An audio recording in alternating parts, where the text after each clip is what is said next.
우리 옆에 계시는 분과 인사 나누시겠습니다. 메리 크리스마스. 메리 크리스마스. 메리 크리스마스. 메리 크리스마스.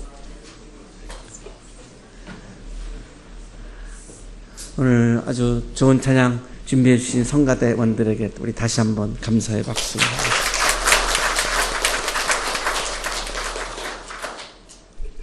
강림절 셋째 주일, 지지난 주일이죠. 성서 일과를 통해서 세례 요한이라고 하는 사람이 참 얼마나 예수 그리스도를 기뻐하는지, 좋아하는지. 그래서 나는 그리스도가 아니요, 나는 엘리야가 아니요, 나는 빛이 아니요, 나는 오로지 그분을 난 증거만 하고 싶고, 나를 보지 마시오라고 막 그렇게 열변을 토할 정도로 어떻게 그렇게 예수님을 기뻐할 수 있을까? 그리고 지난주 강림절 넷째 주일에는 가브리엘 천사가 마리아에게 기뻐하여라. 똑같은 주제죠. 기뻐하여라. 마리아가 자기 몸속에 하나님을 모셔드리고 몸속에 하나님을 모셨다는 말씀은 몸으로 하나님의 말씀을 실천한다는 의미죠. 그래서 거기에 기쁨이 있음을 깨닫고 그렇게 감격해하는, 그래서 그 예수 그리스도를 그렇게 기뻐하는 그런 말씀을 우리가 2주간 동안 묵상을 했습니다. 저는 그런 질문을 제 스스로에게 했습니다. 나는 무엇을 가장 기뻐하고 있나? 내가 가장 기뻐하고 있는 건 뭐지?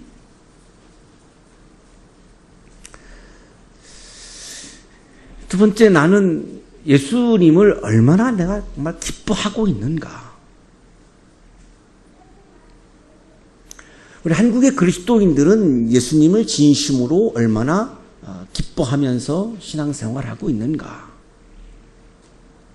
이런 질문을 하다가 성탄절 아침을 맞이했습니다. 저의 이 질문에 하다가 약간의 실마리를 발견할 수 있도록 도와준 사람이 프리드리 니체라고 하는 사람입니다.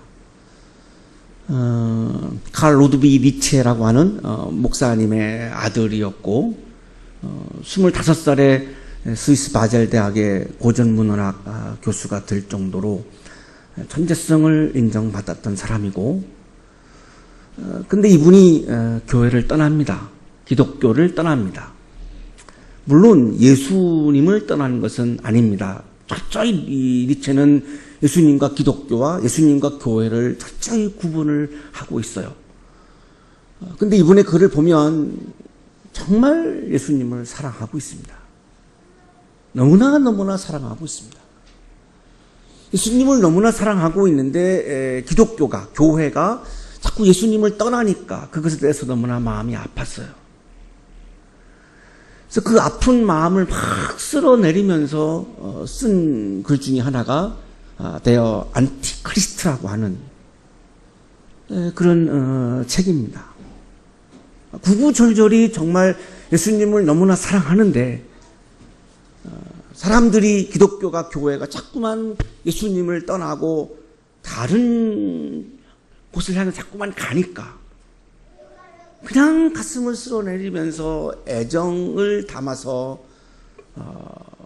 이야기를 했는데, 어떤 분들은 그것을 기독교를 비난했다라고 니체를 그렇게 평가하는 사람들도 있습니다만, 제가 보기에는 정말 애정을 가지고 쓴 글이라고 느껴집니다. 한 부분을 인용을 하겠습니다. 근본적으로는 오직 단 한 명의 그리스도교인만이 존재했다. 예수님 외에는 그리스도인이 존재하지 않았다. 이렇게 지금 아주 좀 과장도 있습니다만 그렇게까지 얘기하고 있죠.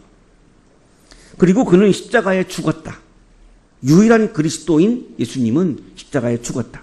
복음도 십자가에서 죽었다. 그날 복음도 십자가에서 죽고 말았다. 이 순간 이래로 복음이라고 불리는 것은 그가 살았던 삶과는 이미 정반대의 것이었다. 복음은 굿뉴스죠. 좋은 소식, 기쁜 소식인데, 근데 예수님이 우리들에게 전해주었던 그 복음이 그리스도인들의 삶의 현장에 가서는 바뀌었다는 거예요. 그 복음의 내용이 바뀌고 말았다는 거예요. 복음의 내용이 없다는 거죠. 그래서 복음을 죽었다라고 표현을 해요. 그것은 나쁜 소식, 화음이었다. 좋은 소식, 기쁜 소식을 교회는, 그리스도인들은 나쁜 소식으로 만들고 말았다. 이런 이야기인데요. 현재 한국의 많은 사람들은 우리 기독교를 그리고 교회를 가리켜서 굉장히 많은 염려도 하고 있고 아파하고 있고 또 때로는 비난까지도 하고 있습니다. 자, 그렇다면 한국 교회는 많은 사람들에게 지금 나쁜 소식을 주고 있는 거죠. 이런 거를 지금 니체는 아픈 가슴을 쓸어내리면서 정말 예수님에 대한 애정으로 이야기를 하고 있는 거죠. 예수님은 우리들에게 기쁜 소식을 주었는데 예수님을 따른다라고 하는 우리들은 왜 그 복음을, 기쁜 소식을 나쁜 소식으로 만들고 있습니까? 이렇게 지금 이야기를 하고 있는 거죠. 예수님은 인류에게 기쁜 소식을 주셨는데 인류는 그것을 나쁜 소식으로 만들었다? 그럼 무엇 때문에, 무엇이 기쁜 소식을 나쁜 소식으로 만든 것일까? 라고 하는 질문을 하지 않을 수가 없지요. 그 질문에 대한 니체의 대답입니다. 소위 그리스도인을 지배했던 것은 그의 모든 신앙에도 불구하고 실은 본능에 불과했던 것이다. 우리가 기복신앙을 보면서 늘 우리가 그런 생각을 해왔던 거죠. 신앙과 욕망은 다른 것인데 우리가 신앙과 욕망을 일치하는 오류를 범하지는 않았던 건가? 이런 우리가 반성을 늘 해오던 건데 니체는 이미 이거를 이렇게 애정 어린 말로 이미 우리에게 했어요. 소위 그리스도인을 지배했던 것은 그의 모든 신앙에도 불구하고 실은 본능에 불과했던 것이다. 신앙이란 어떤 특정한 본능들이 지배하고 있다는 사실을 가리려는 교활한 눈가림이었던 것이다. 한마디로 니체는 예수님은 우리에게 굿뉴스, 기쁜 소식을, 다시 말하면 기쁨을 주셨는데 그 기쁨을 빼앗아가 버린 것은 본능, 욕망이었다. 이렇게 얘기하고 있는 거죠. 나는 예수님을 기뻐하고 있는가? 나는 무엇을 기뻐하고 있지? 우리 한국의 그리스도인들은 정말로 진심으로 예수님을 기뻐하고 있는가? 라고 하는 질문을 하는 와중에 니체가 하는 이 이야기를 들으면서 예수님은 끊임없이 2000년 전부터 지금까지 날마다 오늘 본문에도 나옵니다만 오늘이라고 하는 단어가 나오는데요.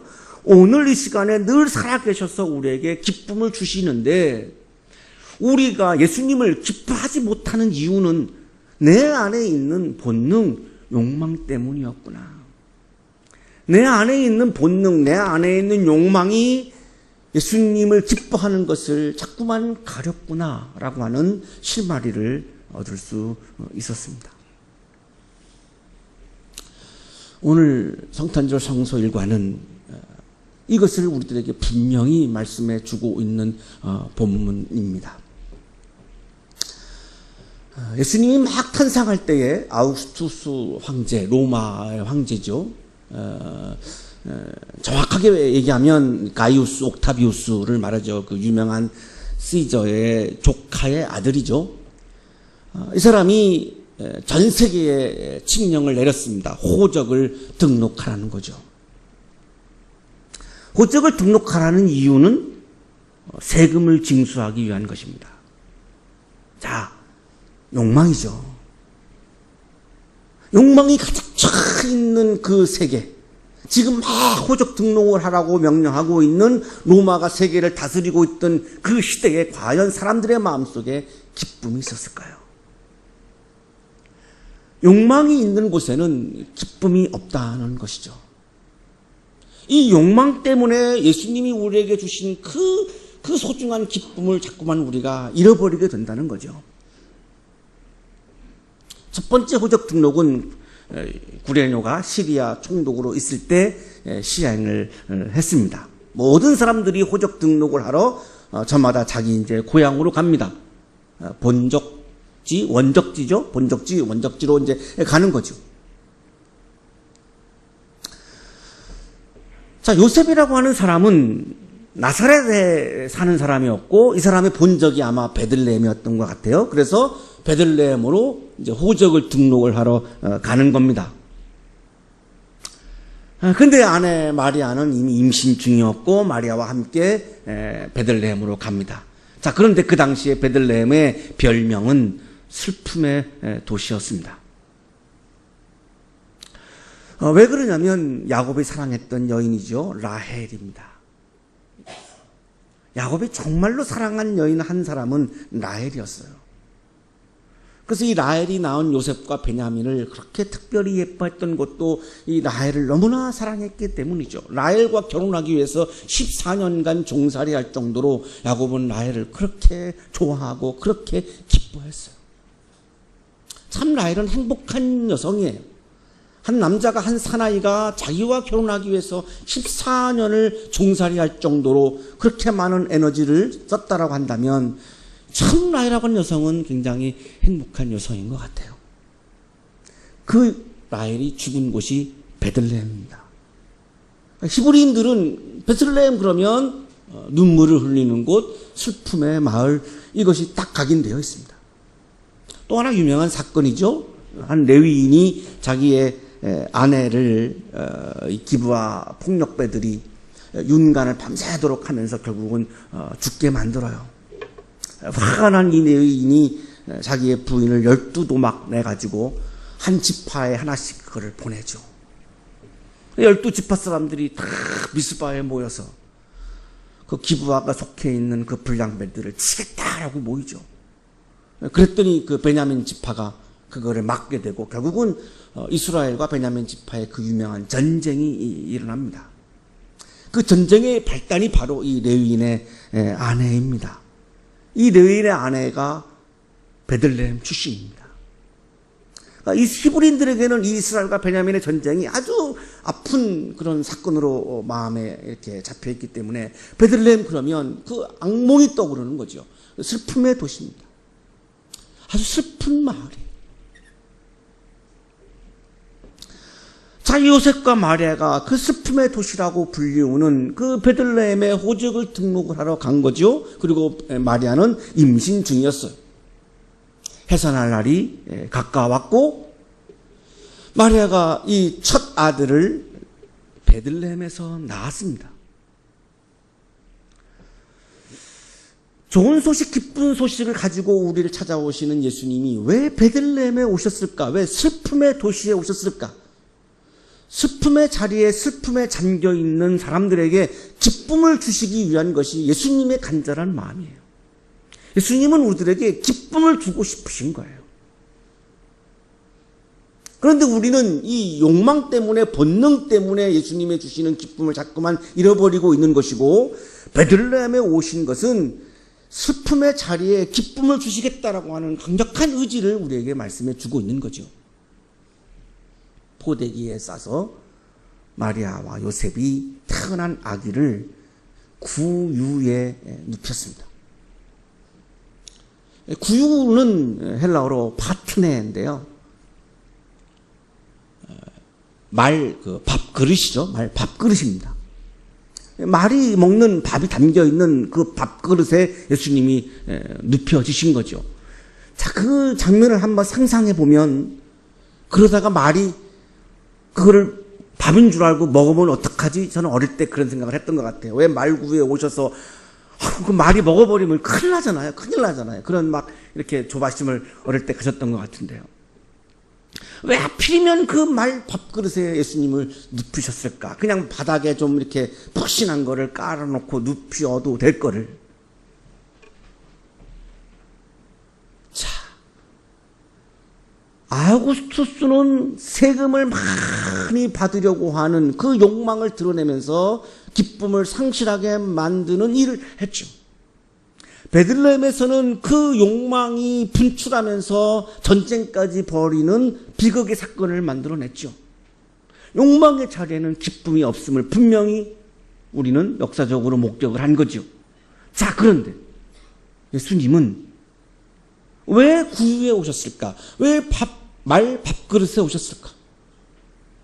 들어갈 방이 없었습니다. 베들레헴의 고향인 모든 사람들이 다 베들레헴에 왔으니 이 여호와의 방이 가득 차가지고 들어갈 방이 없는 거죠. 예수님은 거기서 경쟁하지 않았습니다. 따뜻한 방에서 자고 싶은 그 욕망까지도, 그 마음까지도 다 내려놓으신 거죠. 그리고 말 밥그릇에 오셔서 나는 밥이다, 나는 생명의 떡이다, 나를 먹어라 라고 외치신 거죠. 욕망의 자리가 아닌 사랑의 자리에 오신 거죠. 왜 예수님은 욕망의 자리가 아닌 사랑의 자리에 오셨습니까? 기쁨을 주시려니까. 그 기쁨은 사랑의 자리에만 있기 때문에 인류에게 기쁨을 주시려니까 스스로 욕망의 자리를 벗어나서 그 사랑의 자리에 오신 거죠. 사랑의 자리에는 기쁨이 있다는 거예요. 지난 주일날 우리 남성교회에서 화성영화원을 다녀왔습니다. 사랑의 자리였죠. 거기 무슨 욕망이 있겠어요? 무슨 욕심이 있겠어요? 화성영화원에 갔다 왔는데 한 분도 인상을 쓰는 분을 못 봤고, 한 분도 말싸움 하는 분을 못 봤고, 싸움도 없었어요. 교회에서 일하다 보면 싸움 참 많이 일어나거든요. 김장하다가 배추김치 해야 되냐, 깍두기 해야 되냐 이런 거 갖고 싸우고 오기도 하고 참 많잖아요. 화성영화원에 갔는데 전혀 얼굴을 찡그리는 분이 없어요. 오늘 성가대가 찬양하는데 안 싸우시더라고요. 표정이 너무너무 행복해하죠. 사랑의 자리에는 기쁨이 있을 수밖에 없어요. 이거를 우리가 놓쳤던 거죠. 자, 그리고 나서 갑자기 목재기가 나와요. 목자들은 그 당시 이스라엘에서 아주 천한 직업 중에 하나입니다. 이 목자들이 밤중에 들에서 지냈고, 들이에요. 이들도 안방이 아니에요. 들판이에요. 거기서 양떼를 지키고 있는 거죠. 자기 할 일을 하고 있는 거예요. 양떼를 보호하고 있는 거예요. 양들을 사랑하고 있는 거예요. 이 아주 천한 직업을 가지고 있는 이 목자들이 예수님의 탄생 소식을 가장 먼저 듣는다는 거죠. 화상영화원에 우리가 첫 성탄 소식을 전한 것 같더라고요. 맞는 거죠. 화려한 자리가 아니었고 아주 천한 자리에 가장 성탄의 기쁜 소식이 들려진 거예요. 주님의 영광이 목자들을 두루 비추어요. 하나님의 영광이 어디에 오십니까? 낮은 자리에 오신다는 거예요. 사랑의 자리에 오신다는 거예요. 하나님이 환한 빛은 욕망의 자리에는 비추시지 않는다는 거예요. 사랑의 자리에 비추신다는 거예요. 자, 천사들이 그 목자들에게 말합니다. 두려워하지 말아라. 나는 온 백성에게 큰 기쁨이 될 소식을 너에게 전하여 준다. 오늘 아주 본문의 클라이막스죠. 성탄의 소식, 예수님 탄생의 소식의 핵심이 뭡니까? 온 백성에게, all people, 특정한 사람들이 아니에요.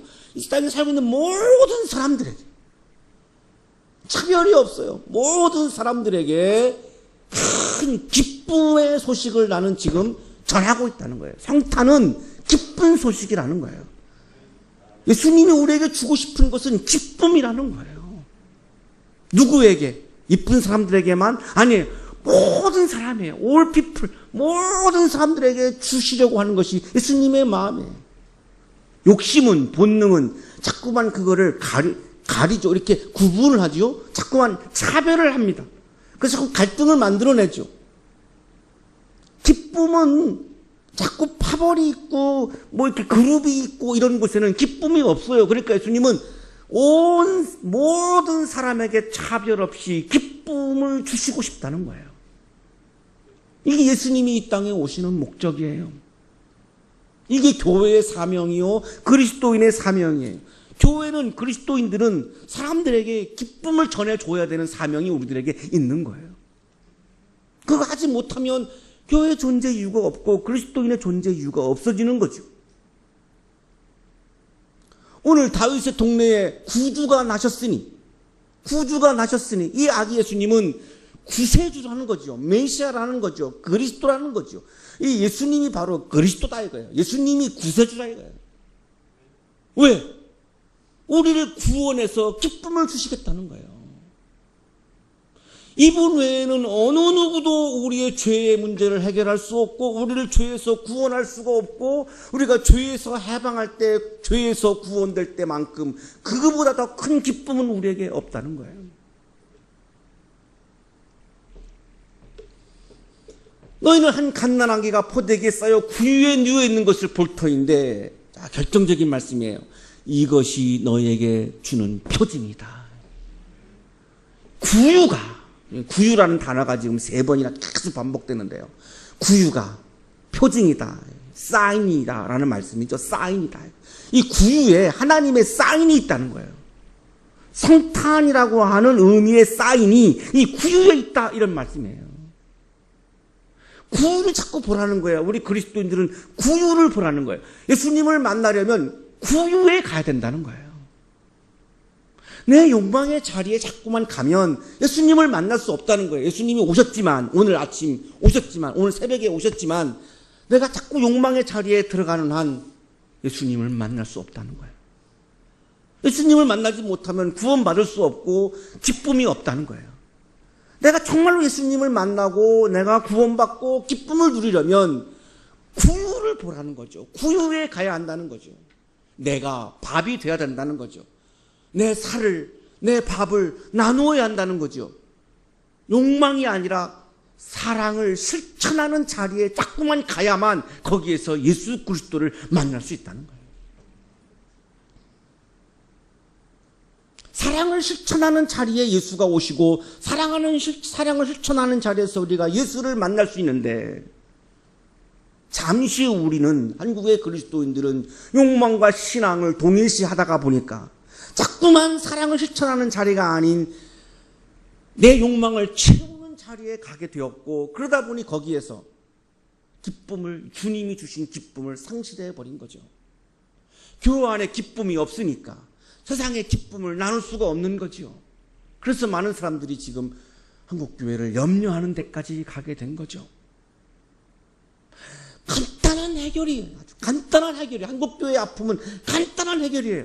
욕망의 자리가 아닌 한국의 모든 그리스도인들이 사랑을 실천하는 자리로 함께 손붙잡고 가면 됩니다.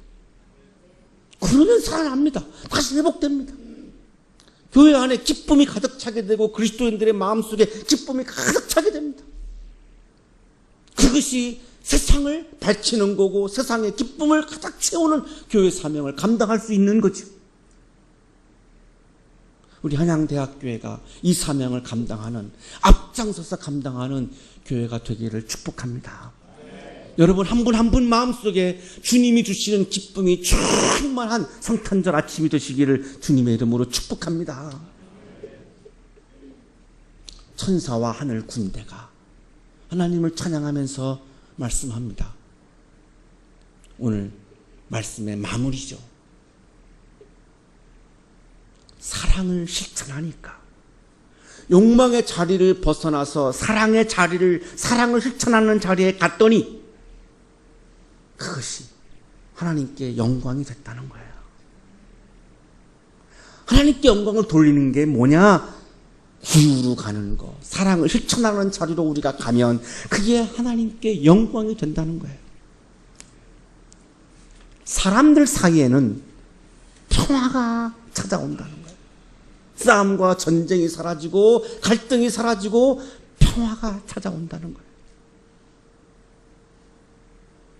구유의 자리로 가면, 사랑을 실천하는 자리에 가면 싸움이 일어나지 않는다는 거예요. 폭력이 없어진다는 거예요.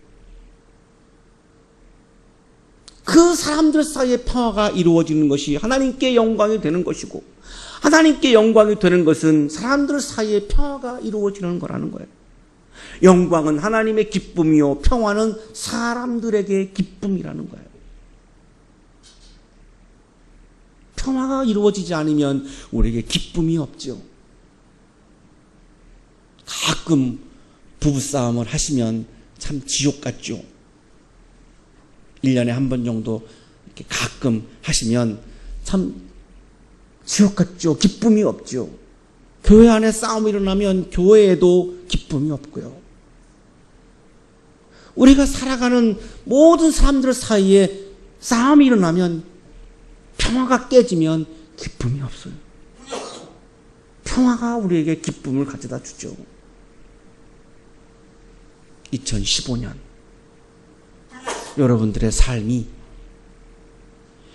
욕망의 자리를 향해서 나아가는 삶이 아니라 사랑을 실천하는 자리에 나아가는 여러분의 삶이 되셔서 주님이 우리에게 주신 기쁨이 상실되지 않고 우리의 마음을 가득 채우고 우리 한양대학교를 가득 채우고 우리 한양동산을 가득 채우고 그 기쁨이 세계를 향해서 퍼져나갈 수 있는 그런 2015년이 되시기를 주님의 이름으로 축복합니다. 기도드리겠습니다.